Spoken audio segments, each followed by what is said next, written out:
Kasper Gapsilta, moi. Erkki, morjesta. Me tultiin vähän näin juhannusviikolla kertomaan loppukevään tapahtumia Gapsin jo perinteiseksi muodostuneen kvartaaliuutisten myötä.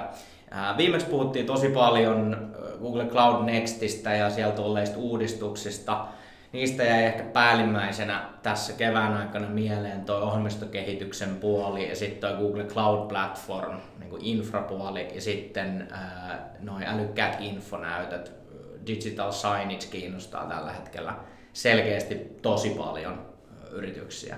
Ja sitä myöten tuli paljon uudistuksia tuon G-Suiten puolelle ja me niistä vähän johdettiin asioita myös Universeen. Kyllä, eli Universeen on nyt tullut myös uudistuksia, niin kuin Kasper sanoikin, eli sinne on tullut nyt Teamdrives-integraatio ja täysin uusi kalenteri.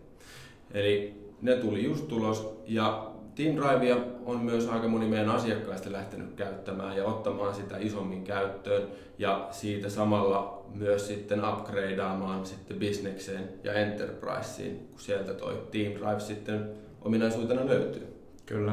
Ja sitten kun lähdetään katselemaan vähän tuonne syksyyn päin, niin siellä alkaa tulla uusia teemoja. Eli yhtenä isona juttuna loppuvuodesta tulee olemaan toi Googlen Cloud Summit Tukholmassa, eli se on ensimmäinen isompi tapahtuma Pohjoismaissa, järjestetään 3. lokakuuta Stokiksen puolella, ja siellä on ensimmäistä kertaa noin kaikki niin kuin Google Cloudin ratkaisut yhden katon alla, eli GCP ja G Suite ja kaikki siihen liitännäiset.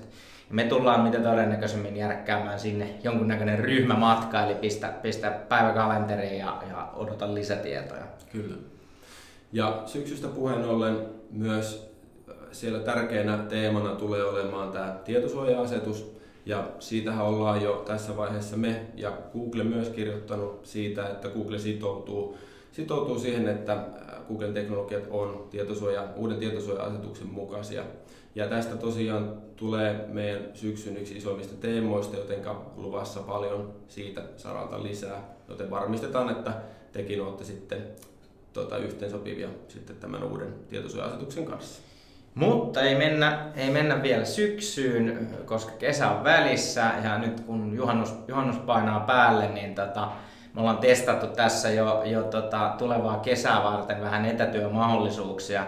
Oltiin viime viikolla koko toimiston voimin Koffin puistossa eli Koffisessa vetämässä yksi etäpäivä ja todettiin, että jos kesän aikana se yllättävä palaveri pitää laiturinokasta vetää, niin se tulee ainakin niin kuin teknologian puolesta onnistumaan hyvin. Mutta näillä eväillä kohti kesälomia, eli ei muuta kuin hyvää kesää ja nähdään taas syksyllä. Hyvää kesää. Hyvää kesää.